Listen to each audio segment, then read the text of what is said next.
Hello मेरे friends, आप सभी का स्वागत है जीएमएस स्टडी में।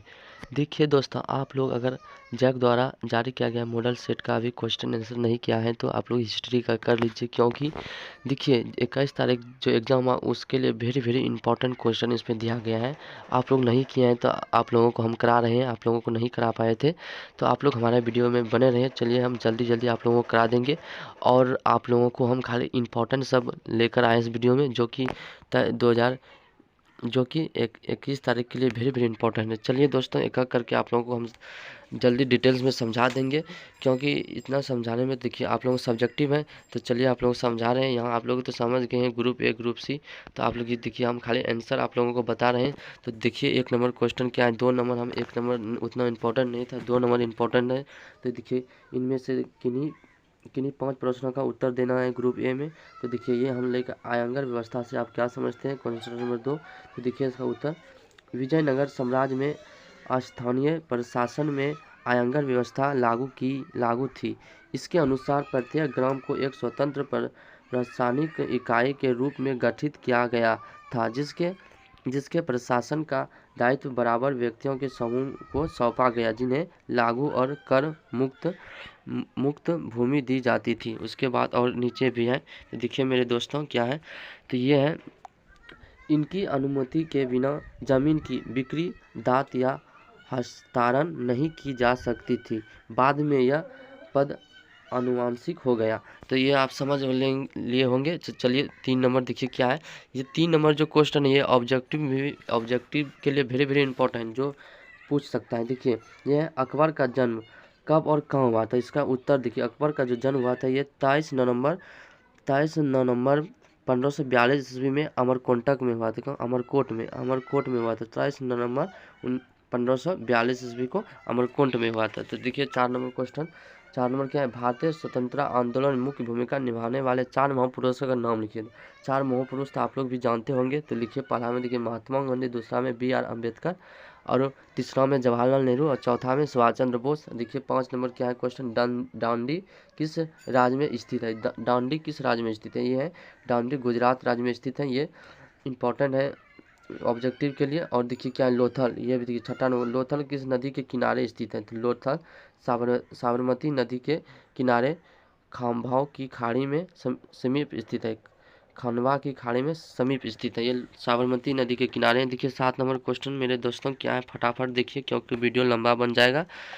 भारतीय संविधान के प्रारूप समिति के अध्यक्ष कौन थे। जो भारतीय संविधान के प्रारूप समिति के अध्यक्ष, तो देखिए भारतीय संविधान के प्रारूप समिति के अध्यक्ष डॉक्टर भीमराव अम्बेडकर थे। ये इंपॉर्टेंट है ऑब्जेक्टिव के लिए। देखिए फिर ग्रुप बी आ गया, इनमें से किन्हीं 5 प्रश्न, इसमें भी 5 प्रश्नों का उत्तर देना है। तो हम इंपॉर्टेंट सब आप लोगों को लेकर आए इस वीडियो में। देखिए ये है 8 नंबर क्वेश्चन, मौर्यकालीन इतिहास के प्रमुख स्रोतों का संक्षिप्त विवरण दे। तो देखिए इसका उत्तर हो जाएगा दोस्तों मेरे प्यारे बच्चे। देखिए क्या है उत्तर, देखिए क्या है, मौर्यकालीन इतिहास के प्रमुख स्रोत निम्न है। इसमें निम्न है, आप लिखने के लिए भी टाइटल आप लोगों को जानना जरूर है। देखिए इस तरह का क्वेश्चन आएगा तो यहाँ पहले मौर्यकालीन इतिहास के प्रमुख निम्न स्रोत हैं। तो पहला नंबर देखिए मेगास्थनीज की इंडिका, क्या 1 नंबर मेगास्थनीज की इंडिका। उसके बाद नीचे में लिखना होगा आप लोगों को। देखिए लिखा गया है, मौर्यकालीन भारत के विषय में कान प्राप्त करने के लिए मेगास्थनीज द्वारा रचित इंडिका इंडिका महत्वपूर्ण ग्रंथ है। क्या है, इंडिका एक महत्वपूर्ण ग्रंथ है, गलत दे दिया। इंडिका एक महत्वपूर्ण ग्रंथ है जिसमें तत्कालीन शासन व्यवस्था, समाज, राजनीतिक व आर्थिक अवस्था पर महत्वपूर्ण विवरण मिलता है। और इसके बाद देखिए दूसरा है कौटिल्य। दूसरा क्या है, कौटिल्य के अर्थशास्त्र। कौटिल्य का अर्थशास्त्र भी तकनीकी भारत के विभिन्न पहलुओं पर प्रकाश डालता है। तब तत्कालीन पहलुओं प्रकाश पर बहुत पहलुओं डालते हैं। तो देखिए जिसमें मेथो के बारे में पता चलता है, अर्थशास्त्र का संबंध प्रशासन से है, जिसमें पता चलता है कि किस प्रकार चंद्रगुप्त मौर्य ने अपने गुरु नायक कथा या कौटिल्य की सहायता से बने मगध के अंतिम शासन धनवा को पराजित कर मौर्य वंश की स्थापना की थी। तो ये हो गया। उसके बाद 3 नंबर है, जैन और बौद्ध धर्म के साहित्य। जैन और बौद्ध जैन और बौद्ध दोनों धर्मों के साहित्य में तत्कालीन समाज, राजनीति आदि के जानकारी प्राप्त होते हैं। क्या होते हैं? तत्कालीन समाज, राजनीति आदि के जानकारी प्राप्त होते हैं। क्वेश्चन नंबर देखिए 4 क्या है दोस्तों। क्वेश्चन नंबर अब 10 आ गए। देखिए ये क्वेश्चन नंबर 10 देखिए, ये इम्पोर्टेंट है, जो कि इसी इम्पोर्टेंट सब हम लेकर आए इस वीडियो में। देखिए 10 नंबर, सविनय अज्ञा आंदोलन के दो कारण। जैसे सविनय अज्ञा आंदोलन के दो कारण देना है, तो देखिए उत्तर सविनय अज्ञा, सविनय यहाँ भी गलत दिया है, अज्ञा होगा। सविनय अज्ञा आंदोलन, अज्ञा आंदोलन के नेतृत्व, अज्ञा आंदोलन के नेतृत्व में 1927 ईस्वी में चलाया गया। यह 12 मार्च 1930 ईस्वी को गांधी जी के डांडी मार्च से प्रारंभ हुआ। मतलब डांडी मार्च से प्रारंभ हुआ, ये बिहार तक चला था। कहाँ तक? बिहार। यह आंदोलन निम्न उद्देश्यों को लेकर चलाया गया। यह आंदोलन निम्न उद्देश्यों को लेकर चलाया गया, देखिए, जिसमें से है पहला में अंग्रेजों सरकार की दमनकारी नीतियों का विरोध करना। इसे निम्न विचार बुंदों द्वारा स्पष्ट किया गया है। तो देखिए पहला में क्या, 1928 ईस्वी में साइलम कमीशन भारत आया। क्या हुआ? 1928 ईस्वी में साइलम कमीशन भारत आया। उसके बाद देखिए क्या, इस कमीशन दो भारतीयों के विरोध के बावजूद अपनी रिपोर्ट प्रकाशित कर दी, जिसमें भारतीयों में असंतोष फैल गया। क्या हुआ? असंतोष फैल गया था, जिसमें भारतीयों में असंतोष फैल गया। फिर दूसरा दिया गया, सरकार ने नेहरू रिपोर्ट को रातों को स्वीकार न किया। नेहरू रिपोर्ट को रातों को स्वीकार न किया। उसके बाद देखिए 2 नंबर, सरकार के अन्यायपूर्वक कानूनों का विरोध करना। क्या है? सरकार के अन्यायपूर्वक कानूनों का विरोध करना। उसके बाद देखिए फिर नीचे क्या है 2 नंबर में, उसके बाद अंग्रेजी सरकार ने लोगों द्वारा नमक बनाने पर रोक लगा दी। लोगों द्वारा नमक बनाने पर क्या लगाया था? रोक लगा दी। और नमक पर कर लगा दिया। मतलब नमक पर कर लगा दिया कि वो उसका नमक कोई खा ना पाए, और देखिए लगा दिया। इस कारण साधारण जनता बुरा प्रभाव में पड़ गया। क्या हुआ? बुरा प्रभाव में पड़ गया। तो मेरे प्यारे दोस्तों देखिए फिर क्या है, यह 11 number very very important question है, जो कि बोर्ड एग्जाम में पूछा हुआ ये क्वेश्चन है, इसलिए हम करा रहे हैं। मुगलकालीन चित्रकला की क्या विशेषता थी? मुगलकालीन चित्रकला की क्या विशेषता थी? देखिए उत्तर इसका, मुगल काल से चित्रकला का काफ़ी विकास हुआ। चित्रकारों को राजकीय संरक्षण प्राप्त था। उनके शासकों ने चित्रकारी को नियुक्ति कर अपने तथा समसामयिक घटनाओं के चित्र बनवाए। भारी विरोध के बावजूद अकबर, क्या हुआ? भारी विरोध के बावजूद अकबर ने चित्रकारों को श्रेय दिया। बादशाह दरबार और अन्य हस्तियों का चित्रकान करवाया गया। क्या हुआ? अन्य हस्तियों का चित्रकान करवाया गया। देखिए और 12 नंबर क्वेश्चन क्या है? 12 नंबर ये वेरी वेरी इंपॉर्टेंट है। क्या है? देखिए ये भी पूछा गया है। देखिए 12 नंबर क्वेश्चन क्या है? दीप ए इलाही पर संक्षिप्त टिप्पणी लिखी है। दीप ना होगा, दीन ए इलाही होगा। क्या होगा? दीन ए इलाही का संक्षिप्त में टिप्पणी लिखे। यहाँ दीन होगा, दीन ए इलाही का संक्षिप्त में टिप्पणी लिखे। तो दीन ए इलाही के संक्षिप्त में दिखे। तो उत्तर 1528 में अकबर ने दीन ओ इलाही, क्या है? देखिए इसका समझिएगा, 1582 क्या है? 1582 में अकबर ने दीन ओ इलाही की स्थापना की। सुलह-ए-कुल की नीति को ध्यान में रखते हुए इसमें सभी धर्मों की अच्छी बातों को स्थान दिया गया था। बदायूनी और अबुल जफर से इसे तौहीद ए इलाही कहा गया। क्या कहा गया? इसे तौहीद ए इलाही कहा गया। आधुनिक इतिहासकारों के अनुसार यह क्या होगा? यह वैसे व्यक्तियों का समूह था जो अकबर के विचारों से सहमत थे और इसे अपना धर्म गुरु मानते थे। इसे मनाने वाले सभी अकबर के मुरीद थे। क्या थे? अकबर के मुरीद थे। अकबर स्वयं उन्हें इस पद में दीक्षित करता था। बादशाह के प्रति निष्ठा और स्वभिन्नकित तथा नैतिक आचरण के नियमों का पालन इस पक्ष की आवश्यकता शर्तें थी। इसे बहुत कम लोगों से स्वीकार किया। अकबर के साथ ही दीन ए इलाही समाप्त हो गया। क्या है? अकबर के साथ दीन ए इलाही समाप्त। ये वेरी वेरी इंपॉर्टेंट था मेरे दोस्तों। अब 13 नंबर देखिए क्वेश्चन क्या है, ये भी इंपॉर्टेंट है। क्या है ये? 13 नंबर, प्राचीन भारतीय इतिहास के अध्ययन के मुख्य स्रोतों के नाम लिखे। मुख्य स्रोत, ये वेरी वेरी इंपॉर्टेंट। मुख्य स्रोत याद रखिएगा, ये क्या है? पहला में दिया गया है पुरातात्विक स्रोत। क्या है? पुरातात्विक स्रोत, साहित्यिक स्रोत। पुरातात्विक स्रोत और साहित्यिक स्रोत याद रखना मेरे दोस्तों। पुरातात्विक स्रोत और साहित्यिक स्रोत। तो देखिए 14 नंबर इंपॉर्टेंट क्वेश्चन है मेरे दोस्तों। 14 नंबर देखिए क्वेश्चन क्या है कि किताब उल हिंद के विषय में आप क्या समझते हैं? किताब उल हिंद के विषय में आप क्या समझते हैं? बहुत इंपॉर्टेंट है। चलिए इसका हम आंसर आप लोगों को बता रहे हैं। देखिए आप लोग एकदम समझिएगा कैसा क्या आंसर, आप लोग समझ लीजिएगा एक बार, तो बहुत ही आसान तरीके से आप वहाँ पर लिख सकते हैं। तो देखिए यहाँ पर क्या है, आप लोगों को समझा रहे हैं। देखिए आंसर, किताब उल हिंद इस ग्रंथ की रचना उज़्बेकिस्तान के यात्री अल बरूनी द्वारा अरबी भाषा में की गई। इसकी भाषा सरल और स्पष्ट है। इसमें कुल 80 अध्ययन है, जिसके मुख्य विषय धर्म और दर्शन, त्यौहार, खगोल विज्ञान, कीमतियाँ, उसके बाद रीति रिवाज तथा प्रथाएं, सामाजिक जीवन, भर तोल मापन विधियाँ, मूर्तिय कला। क्या है? मूर्तिय कला, कानून, मापतंत्र। क्या है? मापतंत्र, विज्ञान आदि है। अल-बरूनी गणित का भी प्रेमी था, इसीलिए गणित का जिक्र है।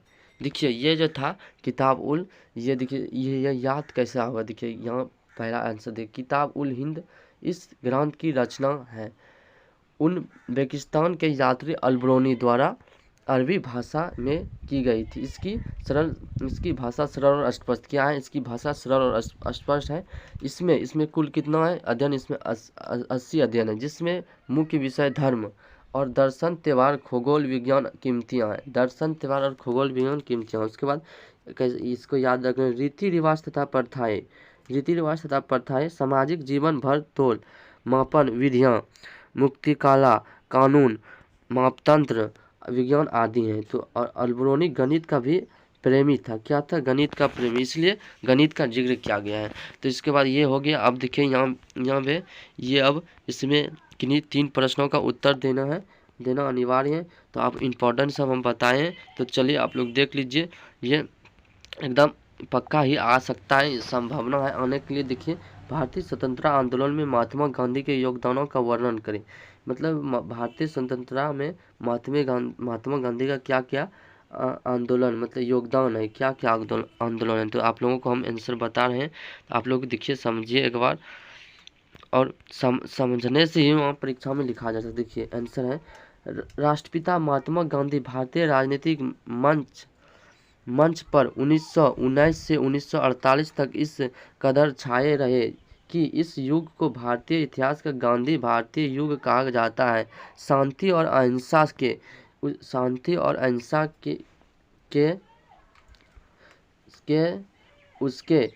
उसके अमर संदेश में पूरे विश्व की मानव जाति को प्रभावित किया।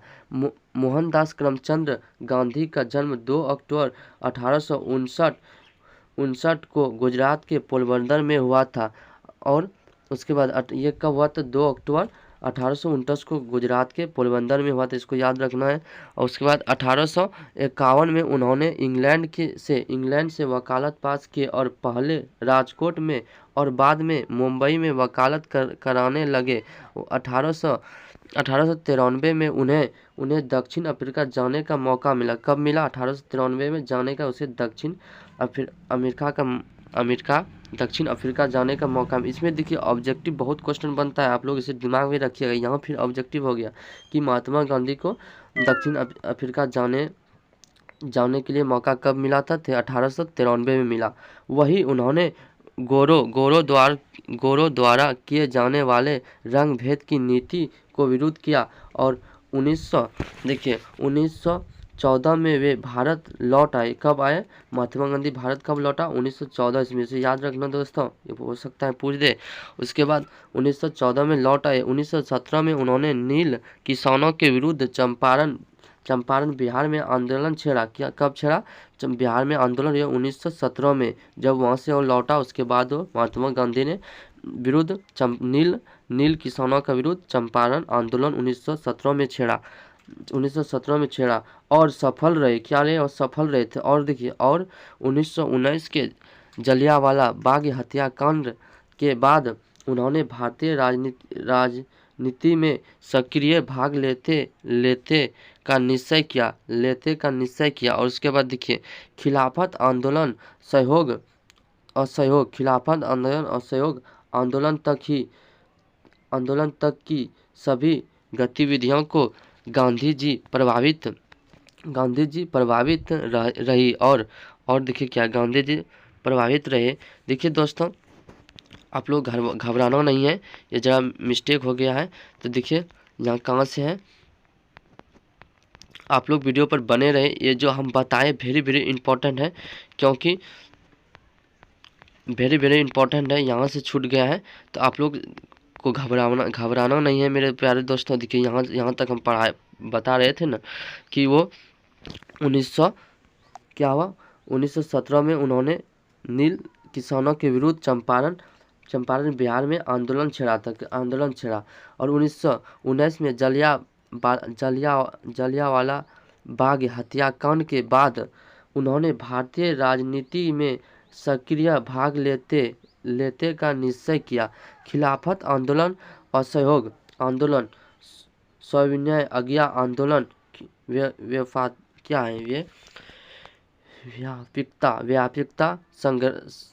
व्यापकता सत्याग्रह से होते हुए 1922, देखिए 1942, क्या है 1942 के भारत छोड़ो आंदोलन तक की सभी गतिविधियों की गांधी जी प्रभावित रही और आज़ादी दिलाने में सफल रहे। क्या है? महात्मा गांधी आज़ादी दिलाने में सफल रहे। देखिए भारत छोड़ो आंदोलन ये कब शुरू हुआ था? इसमें क्वेश्चन बनता है 1942 में हुआ था। और देखिए, और इसमें बहुत क्वेश्चन बनता है, ये बनता है देखिए क्या है कि 1900 मतलब बिहार नील किसानों का विरोध कब से शुरू हुआ था? 1917 से हुआ था। उसके बाद देखिए इसमें बहुत क्वेश्चन बनता है कि महात्मा गांधी दक्षिण अफ्रीका से भारत कब लौटा था? ये तो कब लौटा था महात्मा गांधी दक्षिण अफ्रीका से भारत कब लौटा था? ये 1914 में भारत आ गया था। कहाँ आया था? 1914 में महात्मा गांधी भारत आ गया था। तो याद रखना दोस्तों कि महात्मा गांधी दक्षिण अफ्रीका से भारत कब आए थे? 1914 में आए थे और 1917 में नील किसानों का विरोध किया। तो चलिए दोस्तों, ये हो गए। उसके बाद 17 नंबर क्वेश्चन वेरी इंपॉर्टेंट, खाली इंपॉर्टेंस हम लेकर आए हैं, तो हमारे वीडियो में बने रहे। देखिए, भक्ति आंदोलन के प्रभावों का वर्णन करें। भक्ति आंदोलन के प्रभावों का वर्णन करना है। तो भक्ति आंदोलन जो है इसके प्रभावों का वर्णन करना है। तो आप लोग घबराना नहीं है आप लोगों को। देखिए आप लोग एग्जाम में एकदम बहुत शांति से लिखना है। देखिए आंसर क्या है कि भक्ति आंदोलन के सामाजिक प्रभाव। भक्ति आंदोलन के सामाजिक प्रभाव 1 नंबर देखिए, जाति प्रथा पर प्रहार। देखिए उसका भक्त संतों से जाति प्रथा, उच्च नीच तथा छुआछूत पर कागरी चोट की। इससे देश की विभिन्न जातियों में भेदभाव के सवन शीतल पड़ गए और छुआछूत की भावना कम हो गई। क्या? छुआछूत की भावना कम हो गई। उसके बाद 2 नंबर, हिंदुओं तथा मुसलमानों में मेल मिलाप भक्ति आंदोलन के फलस्वरूप हिंदुओं और मुसलमानों में आपसी वेबनेस एशिया घृणा दोष विश्वास तथा संदेह की भावना कम होने लगी। वे एक दूसरे को समझने लगे और उनमें आपसी मेल जोल बढ़ा। क्या मेल जोल बढ़ा, आपसी मेल जोल बढ़ा। तो इसके बाद देखिए और क्या तीनवा व्यापक दृष्टिकोण। क्या है व्यापक दृष्टिकोण, ये देखिए व्यापक दृष्टिकोण। भक्ति आंदोलन ने संकीर्णता की भावना को दूर कर लोगों के दृष्टिकोण को व्यापक तथा उदार बनाने में सहायता की। लोग अब प्रत्येक बात को तर्क तथा विरुद्धि की कसौटी पर सकने लगे। उसके बाद देखिए दोस्तों आप लोग इसे समझ लिए होंगे, तो वेरी सब इम्पोर्टेंट। और देखिए 19 नंबर में है जो ये आप लोगों को मानचित्र है। ये मानचित्र भूगोल में भी और हिस्ट्री में भी आता है। तो दोस्तों ये लोग आप लोग बनाने के लिए भूलना नहीं है। तो देखिए 19 नंबर क्या है, दिए गए इस भारत, देखिए यहाँ पे गलत दिया गया, दिए गए भारत के रेखा मानचित्र पर किन्हीं 5 हड़प्पाकालीन स्थानों को दर्शाए। तो इसमें आप लोगों को दर्शाना है। तो देखिए पहला में है पानीपत है। उसके बाद क्या है, उसके बाद है अमर अजमेर, क्या है अजमेर है। उसके बाद आगरा, बीजापुर, उसके गोलाकुड़ा, क्या है गोलाकुड़ा है। तो देखिए यह भारत का मानचित्र है। तो देखिए आप लोग इसे पहले समझ लीजिएगा। तो क्या आएगा, इस जगह क्या है, यहाँ पर पानीपत, यहाँ जो है यहाँ क्या होगा, ये होगा पानीपत यहाँ पर है, यहाँ पर पानीपत है। यहाँ पर पानीपत एक नंबर दे दीजिए, ये नंबर यहाँ पर पानीपत है। उसके बाद बी नंबर आगरा, इस जगह क्या है, यहाँ इस जगह पानीपत यहाँ है क्या है, यहाँ आगरा है। इस जगह 2 नंबर आगरा हो जाएगा। उसके बाद बीजापुर कहाँ है, बीजापुर यहाँ है, बीजापुर आगरा है, बीजापुर यहाँ है, बीजापुर, ये जो बीजापुर इस जगह है। तो आप 4 नंबर में बीजापुर यहाँ दे दीजिएगा। और आगरा यहाँ नहीं, आगरा इस जगह है, क्या है आगरा 2 नंबर का यहाँ आगरा हो जाएगा। इस जगह अमरजेल यहाँ पर है, अमरजेल यहाँ पर है, क्या है अमरजेल यहाँ पर है। और आगरा यहाँ पर, आगरा इस जगह से लेकर इस जगह तक यहाँ पर क्या है 3 नंबर आगरा इस जगह है। उसके बाद गोलकुड़ा जो है, तो गोलकुड़ा यहाँ पर है, कहाँ पर है, इस जगह से छोटा सा में वो इस जगह है गोलकुड़ा इसमें छोटा में है। 5 नंबर यहाँ पर गोलकुड़ा यहाँ आप लोग दे दीजिएगा। तो इसमें आप लोगों को 3 नंबर दिया जाएगा। ये इसको बनाने के लिए मत छोड़ना, क्योंकि ये वेरी इंपॉर्टेंट है। और अगले वीडियो में आप लोगों को हम डिस्कस करेंगे ये मानचित्र के बारे में। तो अगर हमारे प्यारे बच्चों आप लोगों को तो वीडियो अच्छा लगे होंगे तो हमारे चैनल को सब्सक्राइब कर लीजिएगा। चलिए मिलते हैं अगले वीडियो में। जय हिंद, जय भारत, वंदे मातरम। थैंक यू मेरे प्यारे बच्चों।